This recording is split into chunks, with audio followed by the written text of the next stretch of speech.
हमारी अधूरी कहानी, रुला देने वाली लव स्टोरी। अगर तुम चाहते हो कि तुम्हारी गरीबी और बदनसीबी की परछाई उस पर ना पड़े तो तुम्हें उससे दूर रहना होगा। अंदर से फिर आवाज आई, कैसे दूर रहूं यार, अब तो वह मेरे दिल की धड़कन में, मेरे जिस्म के रग रग में, मेरे लहू के एक एक कतरे में समा चुकी है। क्या दिल को धड़कन से दूर किया जा सकता है? क्या लहू को जिस्म से अलग किया जा सकता है? अब वह मेरी जिंदगी बन चुकी है, अब जीते जी तो मैं उसे नहीं भूल सकता। क्या पता वह भी तुमसे प्यार करती भी है या यह एक तरफा प्यार है। नहीं, मुझे पूरा यकीन है। आंखें कभी झूठ नहीं बोलती। मुझे तो आजकल की लड़कियों पर जरा भी यकीन नहीं है। दिल और दिमाग के बीच रात भर अंतर्युद्ध चलता रहा और सुबह होते होते दिल दिमाग पर हावी हो गया। मैंने तय कर लिया कि अब मुझे अपने प्यार का इजहार कर देना चाहिए। वह घर अथवा गांव से बाहर अकेली कभी निकलती ही नहीं थी, इसलिए प्रत्यक्ष मुलाकात की कोई संभावना ही नहीं था। वैसे भी अगर सौभाग्य से ऐसा सुखद संयोग मिल भी जाता तो मेरे अंदर उससे बात करने की हिम्मत ही नहीं थी। फिर कैसे अपने दिल की बात उसके दिल तक पहुंचाई जाए। काफी तर्क वितर्क करने के बाद मैंने लव लेटर लिखने का फैसला किया। प्रिय अंजलि,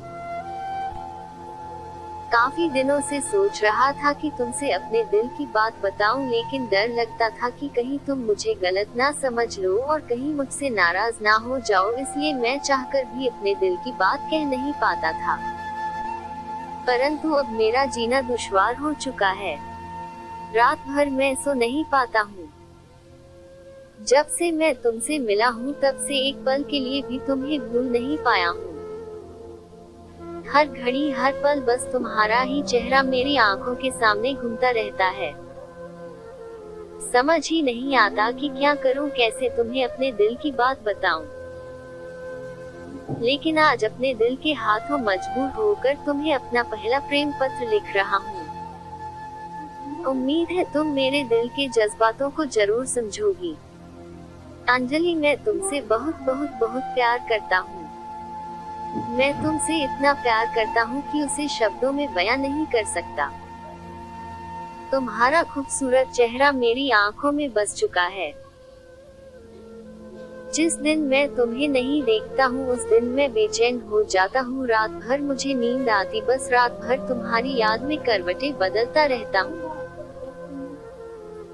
तुम मेरे दिल की इतनी गहराई में उतर चुकी हो कि मैं चाहकर भी तुम्हें बाहर नहीं निकाल सकता। तुम मेरे दिल की धड़कन में बस चुकी हो। अब तुम मेरी जान बन चुकी हो।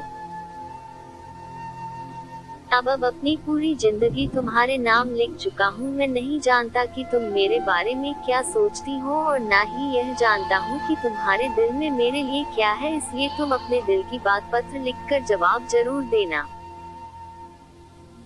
हालांकि तुम्हारा जवाब चाहे जो कुछ भी हो, मैं तुमसे कल भी प्यार करता था, आज भी करता हूँ और जिंदगी भर करता रहूंगा। तुम्हारा दीवाना। पत्र लिखकर मैंने जेब में रखा और हिम्मत जुटाकर उस तक पहुँचाने के मौके तलाशने लगा। उस तक अपने प्रेम पत्र पहुँचाने के उद्देश्य से अगले 2-3 दिनों तक मैं उसकी निगरानी करता रहा, लेकिन मुझे असफलता ही हाथ लगी। हालांकि ऐसा कहना गलत होगा कि मुझे उचित मौके नहीं मिले। मुझे कई मौके मिले लेकिन मैं उसका लाभ नहीं उठा पाया। मुझे याद है, एक बार शाम के समय वह अपनी एक सहेली के साथ बात कर रही थी, तभी मैंने उसकी तरफ अपना प्रेम पत्र उछाल दिया, जो उसके करीब जाकर गिरा। लेकिन पता नहीं उसने देखा नहीं या शायद अंधेरे की वजह से उसे दिखा नहीं। मैंने उनके जाने के बाद जाकर देखा तो वहीं का वहीं पड़ा था। एक दिन संयोगवश वह मुझे एक गली में सामने से अकेली आती दिख गई। मौका देखकर मैंने अपना प्रेम पत्र उसकी मुट्ठी में पकड़ा ना चाहा, लेकिन वह मुस्कुराते हुए बड़ी फुर्ती से बगल से निकल गई। शायद वह समझी कि मैं उसकी कलाई पकड़ना चाहता हूँ।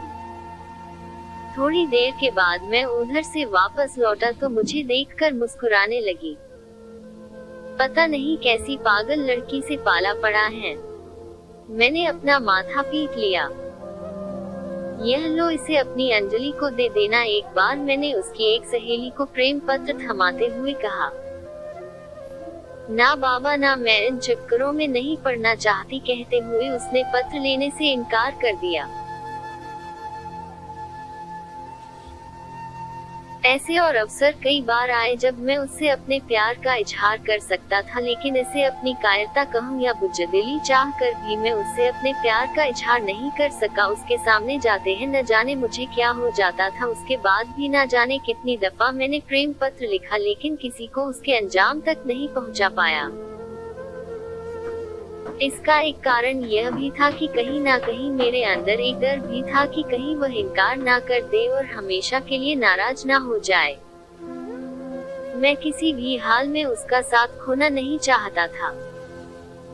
बहरहाल हमारे बीच सामान्यतः जो बातचीत, हंसी मजाक और कभी कभार तकरार होती थी वो जारी रही।